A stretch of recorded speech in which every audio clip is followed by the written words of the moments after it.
Welcome to Living Chassidus. Together, let's live the Chassidus we learn.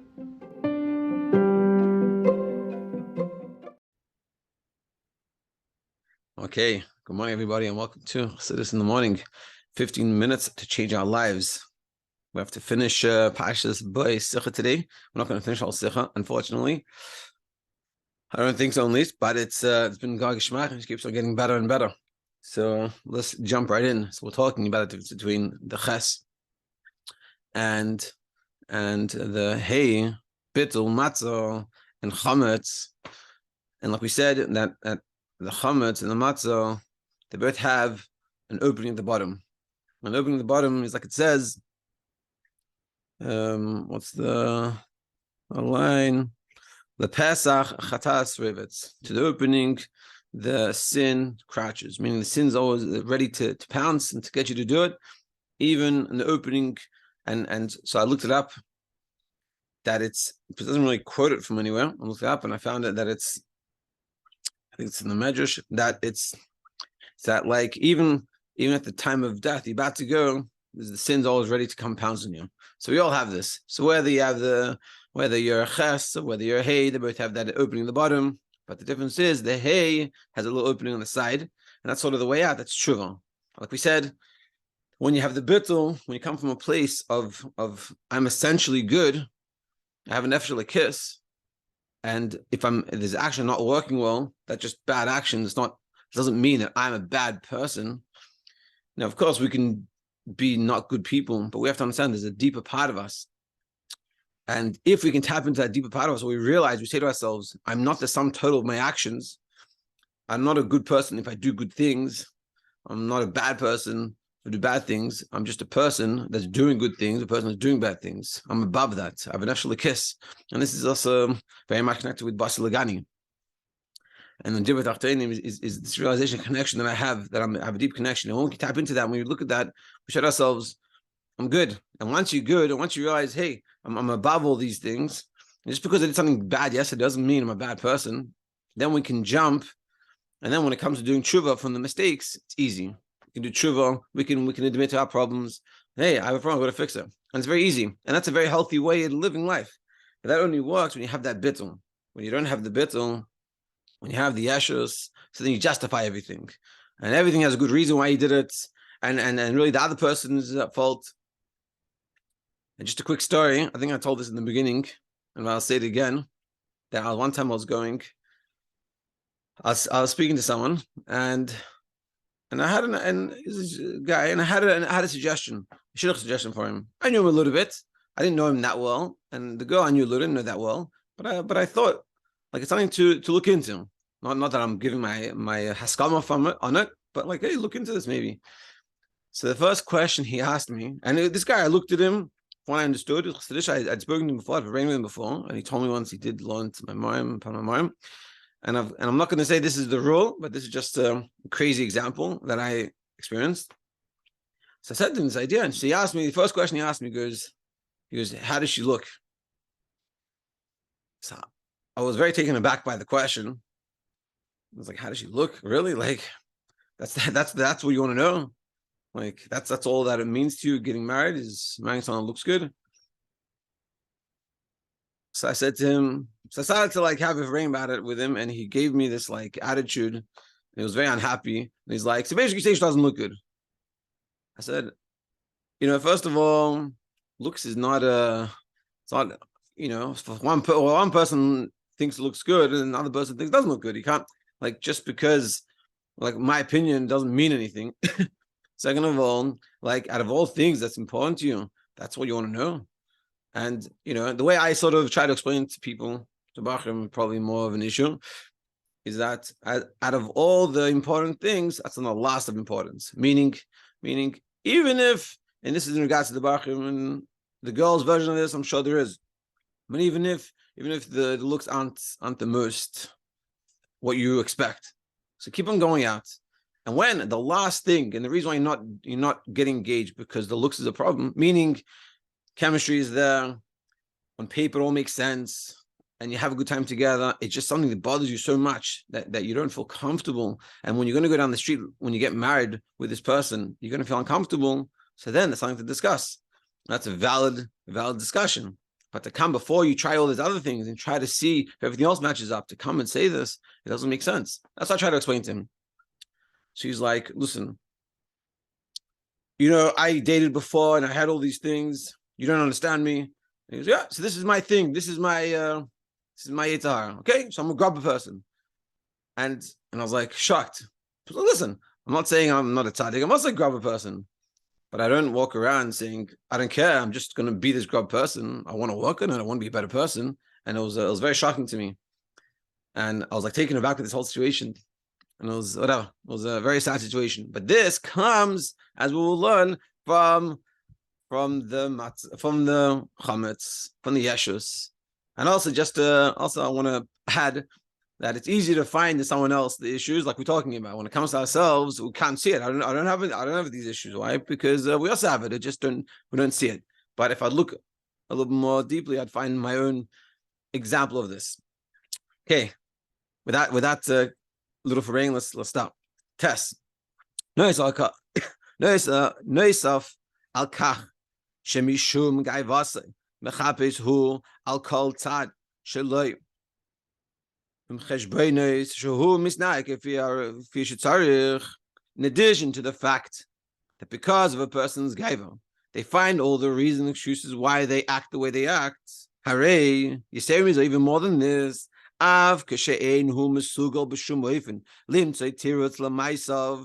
Even when we get to the point that there's no excuse we can give ourselves for what we've done. It's just push it wrong. We shouldn't have done it. And there's no excuses. There's no real, even when we try to find an excuse for it, we can't find. That's how bad it is. What do we do? And we have to admit, say, hey, you know what? This is taka not right. There's no good reason why not. I forgot or whatever. We have no excuse. We have to admit that we did something wrong. What do? We still be able to manage to find a reason. Bring ourselves to this. Therefore, we're always good. You don't understand? Like this guy. He has no good excuse for his mentality in regards to shidduchim. So what does he say?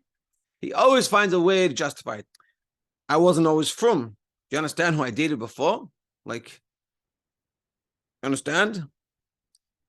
And this is what he says to himself. Well, that's what we say to ourselves. He gives different reasons. Like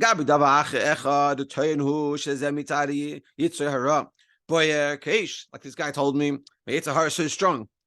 You don't have my Yitzhar. You don't understand. The Gemara itself says this. And this is another showing that a person can even use the Torah to justify these wrong mentality. That Hashem is the mischaret. He wishes, I forgot the word for it. He takes back. He feels bad that he made the Yitzhar.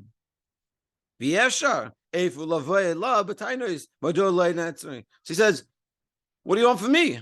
Even the Abish is unhappy at the Yitzhar. Of course, it's because of me. It's my problem. It's my struggle. My Yitzhar. Like this guy was saying, my Yitzhar. You don't understand my Yitzhar. It's so hard. So Lagabe Dava Sheni, and it got to a different reason. He gives another reason. It's the place, meaning where I was brought up, and this is like this is how it is for me. This is and we managed, even when there's no excuse, we managed to find an excuse. And we say to ourselves, and we see something in ourselves, and the one way to look at it, when we see something in someone else, say to ourselves, if I had a problem, what would I say? And if we had the problem, we probably would give a good reason. And that's a good way of having the bittul, looking at another person, when we see something wrong, have a good reason. Use the same reason you'd use on yourself on them. And that's a good way of having obvious Israel. The Kol HaCheshbeinos Shemenui Matanya HaChishuv Shemenui Tanya. So now it says in Tanya, it's a very beautiful chapter 30. And it says over there that how you should be, you should be a humble spirit in front of everybody. And in front of everybody, you should be humble. And he gives you all these reasons. And you're going to come and say, but the guy's doing something wrong. You say, but you know why? He's doing something wrong. He has a big Yitzhar. Or you say, look at where he works. You don't work all day. And even if you're doing the same thing, that in the same situation as he is, and he's doing much worse, he or she doing much worse, you say to yourself, My Yetzer Hara is not as strong as theirs. You give all the reasons you can find to justify that other person's actions and not judge them. And on yourself, you can be very judging. Now, of course, it doesn't mean we can be hard on ourselves and beat ourselves down and make ourselves feel bad. That's not the point. The point is we have to be humble. And being humble is the key to having a successful life. It doesn't mean I'm a nobody. It doesn't mean I'm a schmata. It doesn't mean I can trample on all over me. But it just means that I don't have to justify all my bad actions, and I can be honest with myself, and I can judge other people favorably. It's a beautiful chapter. You can go learn it. And all those things but the point is that whole Vart of Tanya is about the other person, how to justify their actions. It's not about you justifying your own actions, it's about their actions. But this person, because of the Yeshus, because of the Ches, because of the Chametz, justifying their actions. Because on that parak, it's all about the other person, find good reasons and to judge him favorably. And this person does it for himself, meaning we can't make the justifications for ourselves.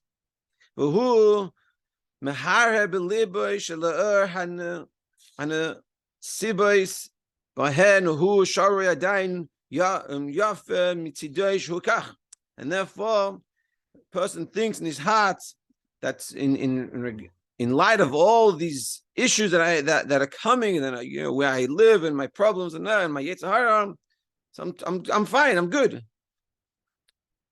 Someone else would be in my situation. How do you know how they would do? Moshe Beinu was bittul. They say, what was bittul of Moshe Beinu? It says Moshe was Anav Mikol Adam, the most humble person. Why was he humble? Because he said, he knew how great he was, and this is a very important point. He knew how great he was, but he said, maybe if someone was in my shoes, they could achieve more. Maybe they could have used out the potential more than me. I don't know. And that's how he didn't walk around, look how great I am. I'm Moshe. I speak to God. I bring the Torah. I'm doing these cool things. Maybe someone else could have done a better job. I don't know. And that kept him humble. And that was Moshe very humble. Whereas this guy says the opposite. I'm so great. Maybe someone else was in my shoes who done a much worse job. And even though my Yetzer Hara is this strong and this crazy, but it's not as bad as it could be a lot worse.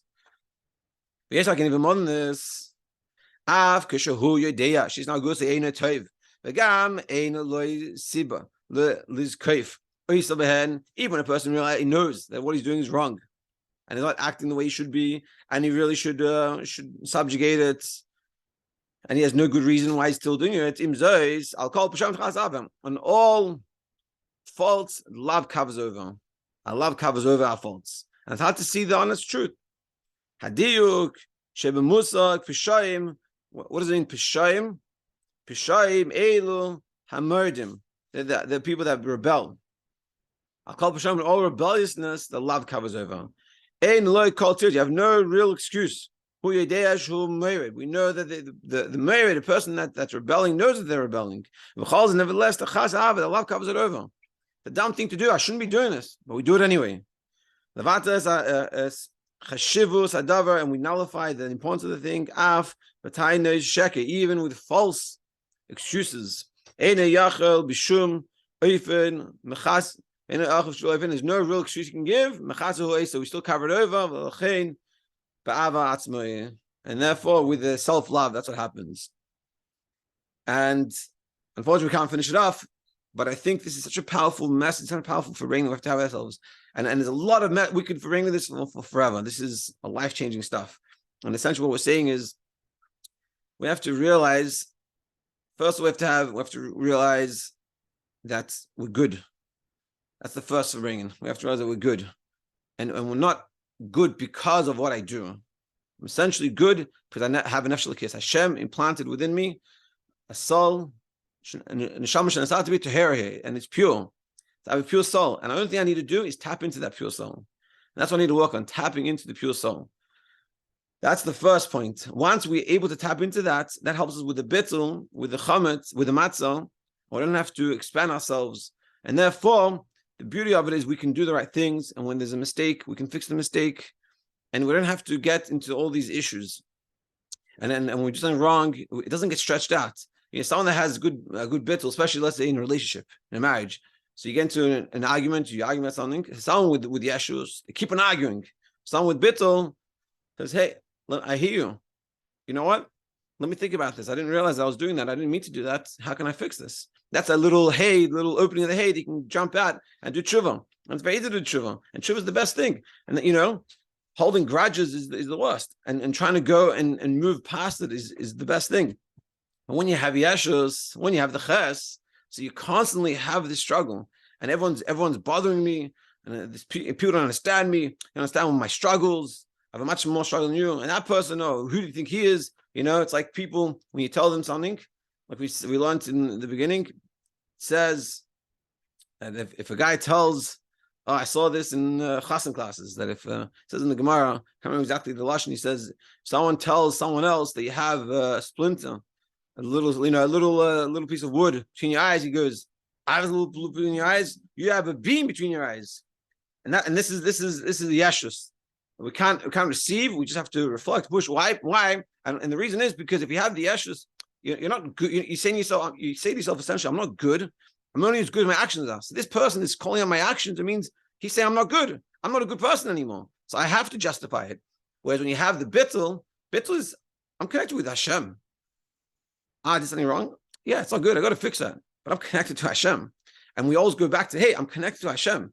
I have a nefesh of the kiss and a shamash to hear here. I have a chalk that coming mal mamish, a little part of God within me. I'm good.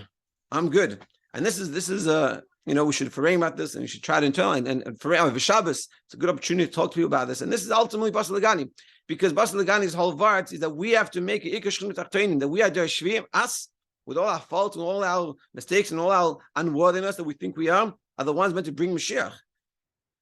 So if I'm not good, then how can I bring Mashiach? Anyway, everyone should have an amazing Shabbos, and it's Hashem continue on Monday.